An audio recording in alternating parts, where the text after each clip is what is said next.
Okay, so we're going to be solving quadratic equations using completing the square. So in order for us to do this, we have to first understand what square we're completing. And we kind of talked about that in the last video when we talked about using the square root method and about using perfect square trinomials with the square root method.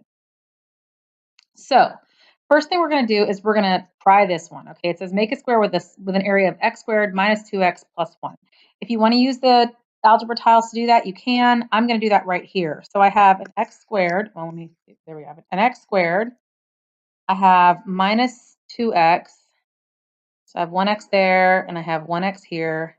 And then I have plus 1. So what are the dimensions of my square? Well, my dimensions should be x minus 1 squared. So that's the dimensions of the square that I'm working with right now. All right, now let's try to put these into a square. I don't think it's possible. Okay, that did not work out. Hold on, let me get my pointer back. It's been a while since I had to do it this way, guys. I'm sorry.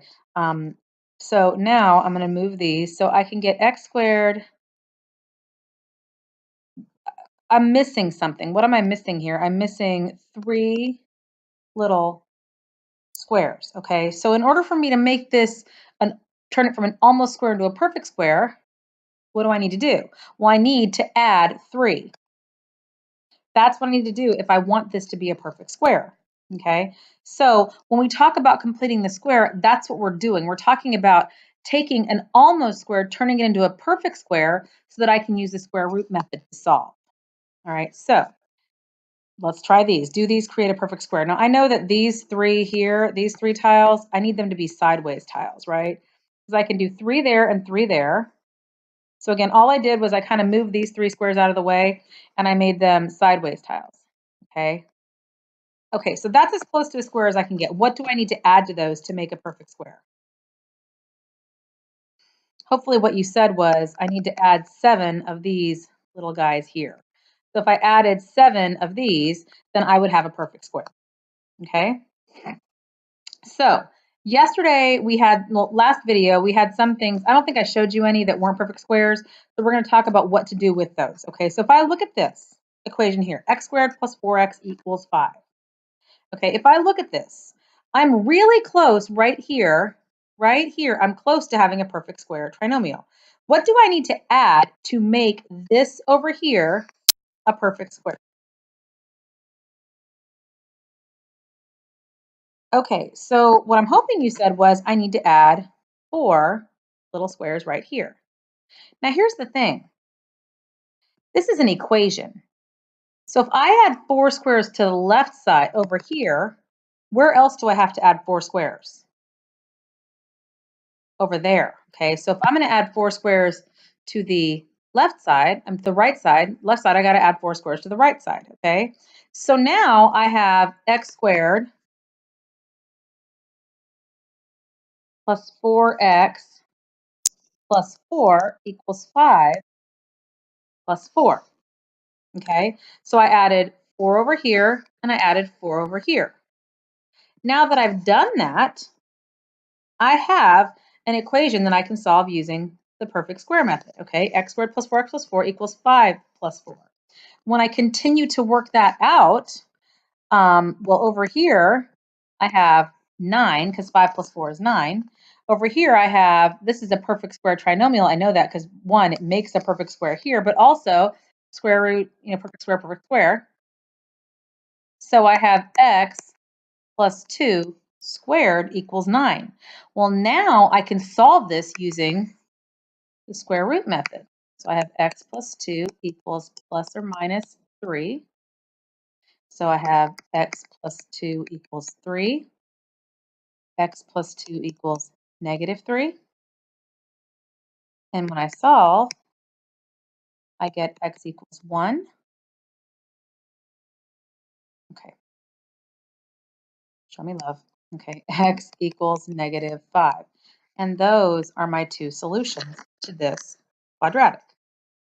So again, what we're doing is we're taking what we know about perfect square trinomials, we're taking what we know about the square root method, and we're putting it together to complete the square. So we're saying I have something here. I have an incomplete perfect square. So without these boxes here, it's not a perfect square. I'm saying I'm going to make this a perfect square trinomial and use that to solve using the square root method. And it doesn't always work, but let's try this one. I want you to try this one. You can do it either using tiles. They want you to do it using tiles. If you feel like you've got the math down, you can do it. If you feel like, I don't even know, then you can just say, I don't know yet. Let me see another example when I give you the answer box to pop up. Okay. But if you feel like you're ready, give this one a try. Okay. So I'm going to start by tiling it, and then I'm going to follow along by showing the math work. Okay. So I have x squared, okay, plus 6x. So I've got 6 positives. That means I need to have 3 of them. I have misjudged the amount of space I need. Hold on, I have 3 of them going up and down, and 3 of them going side to side, right here.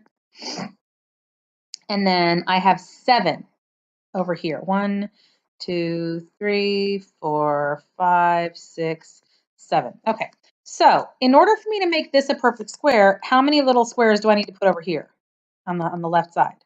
Well, I need to put 1, 2. Well, I could try to make them look better. 1, 2, 3. I'm not trying to spend 5 hours on this. Okay, so they're gonna look all close. That does not even look close, and that is not all right. But you know what I'm trying to do here. I had to add 9 over here, right? So that means I have to add 1, 2, 3, 4, 5, 6, 7, 8, 9 over here. Okay, so let's take a look at what we've got now. If I write this, now I have x squared plus 6x plus 9 equals 1, 2, 3, 4, 5, 6, 7, 8, 9, 10, 11, 12, 13, 14, 15, 16. Okay, well, I also know that this is x plus 3 squared equals 16.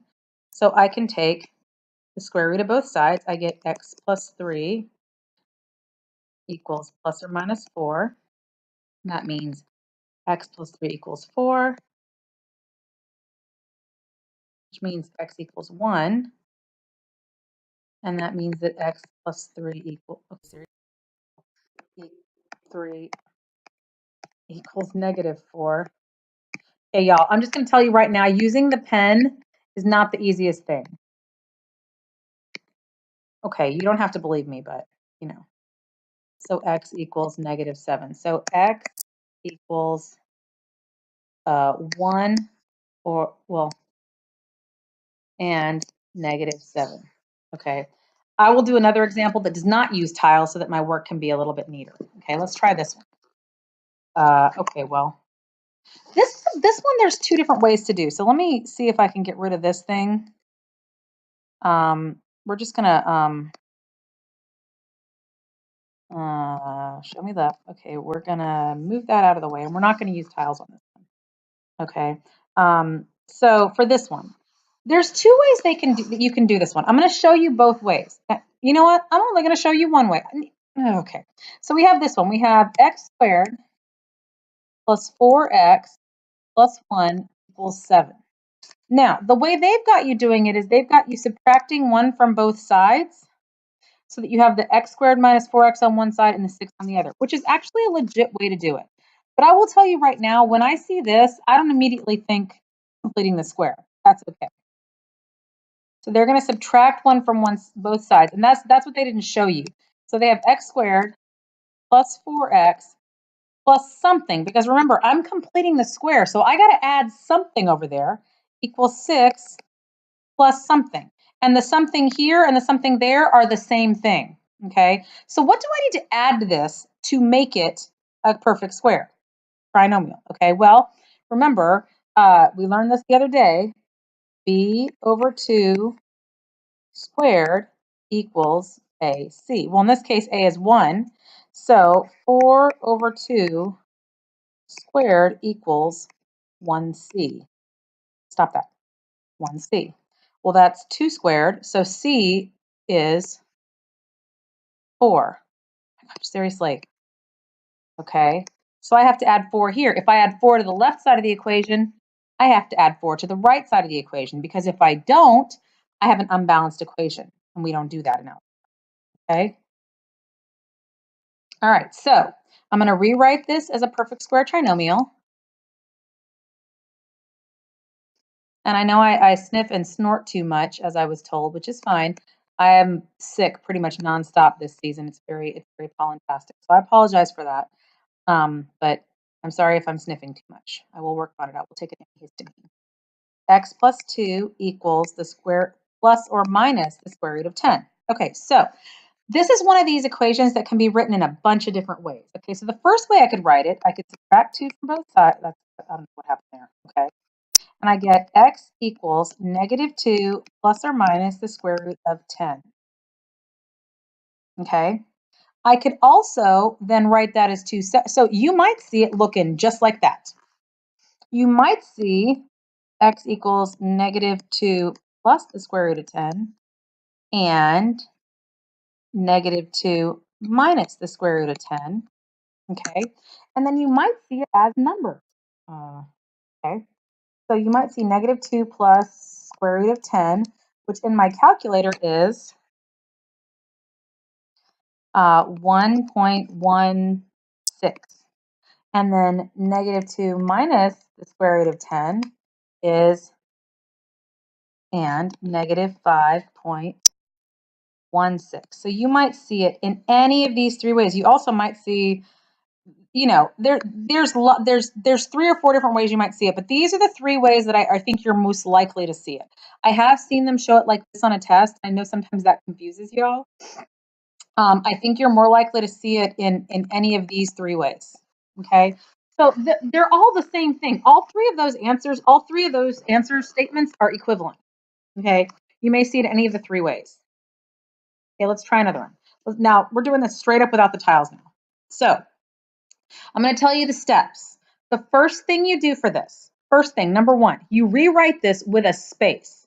So you're going to say x squared plus 8x plus space equals 9 plus space. Okay, because we know we have to add something to solve this using completing the square. Okay, so what do I need to add to this to make it a perfect square trinomial? Well, b over 2 equals a times c.